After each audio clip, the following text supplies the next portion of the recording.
What's up, guys? Jacob here. We're going to be interviewing Jose Garcia. He's one of our franchisees for SRS Roofing. He's been with us for, what, eight months? 9 Yeah, months? about 8 months now. So in 8 months, he's been able to do some pretty amazing things, made a lot of money. Profit, like take home, I would say about quarter million. Quarter million. Probably in 8 months. You don't know profit. After your job costs are all paid, what's left over? The cream on the top. Because that's really all that matters. I want to ask you, because when you started, did you have a bunch of sales experience when you started, or like, where were you before you met us? Kind of walk me through that. Yeah, definitely. So before I met you guys, I had a little bit of sales experience. Partly, my mother owns a restaurant here in town in Oak Harbor, Washington.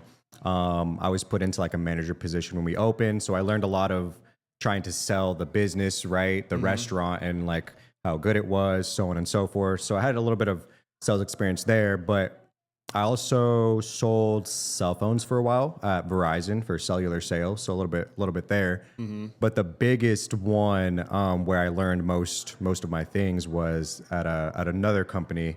I'm not sure. Yeah, another roofing company. Roofing company. Yeah, another roofing We company. don't have to name them. But anyway, so with that company, they were able to kind of train me up. I learned a lot of things from there, objection handling, so on and so forth. And I applied that here with SRS, and it's been working beautifully. So, What are the key aspects that have allowed you to achieve that 250 in 8 months? Like from your customer experience perspective, because I feel like for me, that's the most important part. I know like you and I kind of agree on that. Without that customer experience piece and really focusing on that, it all falls apart. right. But what aspects of that have you really been able to implement that have allowed you to create? Because I know you have a lot of happy customers. What aspects of that have you really been able to implement, and how have we kind of helped you with that? I think it's kind of a company-wide thing with SRS. I think it's just being personable. I mean, caring more than just the roof or caring more than just the profit. Honestly, I mean, that's what's been helping me out now is being personable with the client, right? I mean, you come into their home, you're asking them to buy a roof, and the roof is around what, $20,000. That's a big chunk of change. Yeah, it's big. But showing them that you're not there to just pick their pockets and give them a good product and good service. You actually care that they are getting the right service, the right product for the right price, and being taken care of fully all around. I think that's what's been helping me out here. And I think being personable. Yeah. The systems being put in place as well that are now up and running have been able to streamline everything. And How so? As far as the systems go, I'm curious from your perspective, because I see it from the back end, but from your perspective, how have the systems really helped you make the customer experience better? Right. One of the things that I've heard before with customers is the time they've gotten the quote, right? Usually someone comes out, they fly a drone over, and they say, okay, I'll give you a quote here shortly. And then a week goes by, 2 weeks, 3 weeks. Sometimes some companies don't even call. Yeah. Whereas us, I mean, we're able to give the quote right then and there. If it's On site. Right, on site. And if it was something like an emergency, appointments, we'll give them the quote the next day, or if not in the next couple of hours. Right. So those other companies that just fly drones over, do they like, because I've heard this too, like they don't really meet with the customer in person. They kind of just show up, look at the roof, or maybe they just pull a measurement from their office, right, and they just send them a quote. What do you think about that, like compared to our system? The systems that we have are able to help you essentially stand apart from those companies because it allows you to go above and beyond and show that we are the company that they need, right? What I mean by that is, I mean, we don't just go over, knock on the door and say, hey, we're SRS and we'll give you a quote here in the next couple of hours. No, I mean, we get there. There's a process where we introduce ourselves, who we are as a company, what we do, what products we sell, and then going above and beyond. What I mean by that is getting into their attic, right? Just as simple as getting into their attic and checking out everything underneath. Letting the customer know as well, like, hey, I'm here to somewhat give you some more information on roofing. That way you're more educated on what you're going to get You're with not us. like pressuring them. No. You're not like, hey, this is why you need to buy this. It's more like an informational consultative approach. Right. Consultative selling. Right. Yeah. Yeah. So for instance, like a couple of roofs that I'm doing this week, It's in a HOA here in Whidbey Green in Oak Harbor, Washington. Their roofs, I mean, you can see granules falling off. You can starting to see the fiberglass, the most inner core of the shingle.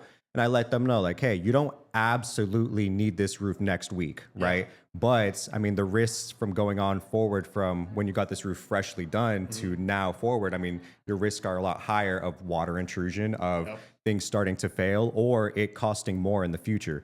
So I think just being transparent with them and not trying to always sell them right then and there.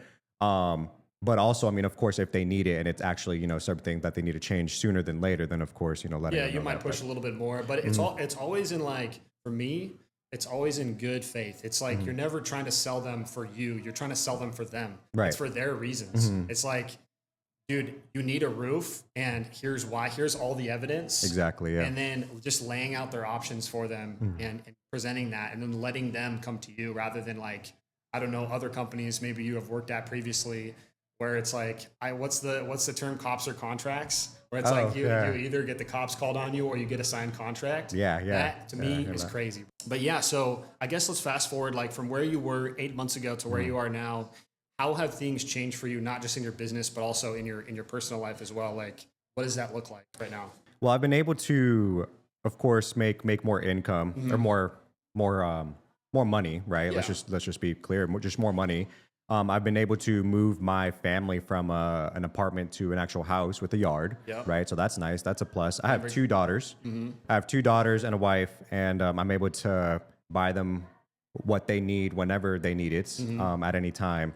So that's very nice. Necessities are taken care of. Right, exactly. Yeah. Necessities are taken care of. And of course, there's a little bit left over to save, to put away for a rainy day or to put away for another investment. Now, that's just the money side of it. I think the more personal side of it, I mean, you just have to be more disciplined and consistent, right? Yeah. And instilling discipline and consistency in my personal life, just as being a young male, I've been able. By the way? I am 25. 25, yeah. So instilling discipline and consistency with, being healthy, eating healthy, working out, right? Taking care of yourself. I mean, that all plays into sales, doesn't it? Yeah, I think it does. I think it does. I mean, there was this saying, or I don't know if it's a saying, right? But I mean, how can a customer trust you with their own home if you can't even, take care of yourself, right? How can you take care of them if you can't take care of yourself? And it's a trust thing. Yeah, and I think I take that very deeply. So, I mean, every day I try to be, as healthy as possible, not only for me and my family, but to show that I care about all aspects of my life. Yeah, because you own, like, you're a business owner. You own this business. By the way, it's a franchise, but he owns it. It's actually his. He has equity in it, 100% equity. He can sell it whenever he wants. We're just helping him kind of remotely with the systems and the crews and everything and all the training and the tech, things like that. But ultimately, this is yours. And if you don't manage your time properly, have disciplined time blocks, you can get caught in. Like at the end of the day, you feel like you haven't gotten anything done, even though you've been like going at literally 8,000 RPMs all day long. Another thing too is like every client has to be treated exactly like the last one, right? Yeah. So like if we don't time manage and we don't time block, I mean, one client might get better treatment than another, and like you don't want that. Everybody needs to be treated the same equally and go above and beyond for everybody. So allowing me to manage my time more precisely, I'm able to do that and give the great 5-star service that SRS strives for to every single client and customer. So absolutely. Yeah, the time management's huge. Like if you're a sales rep, and I always talk about this, but sales reps especially, because your day can get hectic pretty quickly if you're not actively time blocking. So I mean like actually blocking off time on your calendar. Whereas like on your Google Calendar, you block an hour off and you make it a everyday schedule where you shut off your phone during those hours and don't do anything else in those hours other than the task at hand. Like for me, I do production stuff in the morning. I do sales in the afternoon because, that's how my schedule works the best. Right. There's things you can do and systems you can put in place and be disciplined about it. That'll never happen. Right. Yeah. If I can share a little quick story. So the houses that I'm at right now, the same Whidbey Green neighborhood, we've done now 5 houses in that neighborhood. There's 89. I'm trying to get all 89. We've done 5 so far, but there was a contractor before that gave them a price. I'm not going to say who, but they stopped following up. and they were trying to get in contact with them. Yeah. They were trying to call them, leave them voicemails, so on and so forth, and they never got back to the client. And they were very offended. Yeah. They said, "Hey, like we went with you not only because you're personable and you have great workmanship and so on and so forth, but it's because you are persistent in following up. Yeah, When for we sure. call you, you answer no matter what." And it's true. I answer actually sometimes maybe when I shouldn't be answering, Yeah. right? With spending time with family and stuff like that. But I still, I mean, just giving the customer that unique experience where it's like, oh, wow, like he will answer whenever, at whatever time, and answer my questions that I have. So Customer service. Yeah. Absolutely. And like for you, from your perspective, where is the bar set in the roofing industry? Is it set like kind of low, or is it like really high? Yeah. Like where would you say it's set? Because I know you go above and beyond. Yes, I think the bar is set fairly low, and the reason I say that from experience, just from hearing from other clients, Yeah. right, is you have a contractor that has a great price, but possibly not the best materials. You have a contractor that has the best materials, but possibly not the best price. And then you'll have a contractor where they don't communicate, right?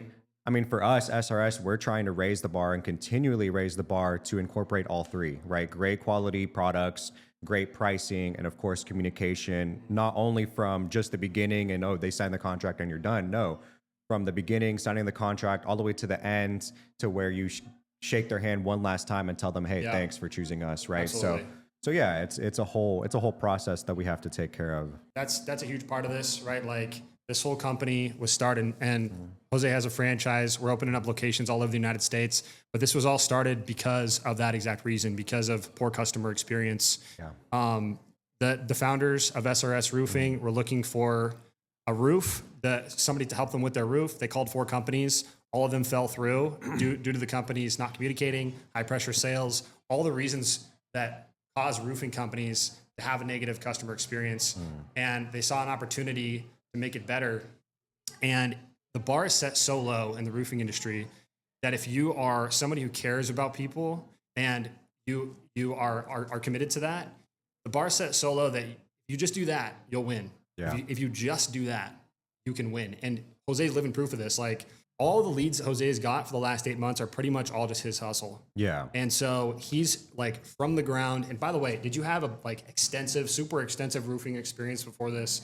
Did you know everything about roofing when you started? No. So I only knew like the surface level of like maybe like what products we use and stuff like that. Yeah. But when I was coming on with you guys, I didn't know like the process of it. I mean, I knew somewhat of the process, right? But I didn't know it to the point where I'm a roofer that I can go up and do it.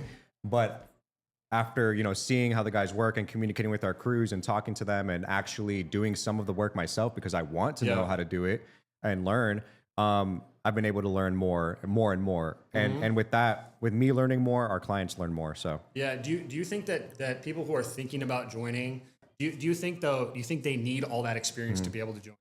No, like you guys have done a great job with having modules, specific modules for specific questions or things that we need to learn to excel in this industry, right? I think if you just come in with the drive and ambition to learn like all those skill sets, then you will be able to strive in this So specific. they just need hustle. They just Exactly. need hustle when they're coming in. They need eagerness to learn and hustle, right? Right. Really, I mean, sales does help a lot, but ultimately, if you have a drive to make this achievable, Jose is living a proof that this is 100% achievable if you just put in the work. And you have to believe. You got to believe in yourself, and it will pay off. Yeah. And so we teach all the back end stuff, like he was saying, with the modules. We have a full training program. And so, yeah, man, I'm just like really stoked to see what you do this year in 2026. I think it's gonna be a really good year for you. Thank you. And I know you're thinking about like this location, opening up more locations. Yeah, 100%. So I'm really excited to see that too. But we're gonna wrap this up, man. I really appreciate it. Yeah, thank you for having me.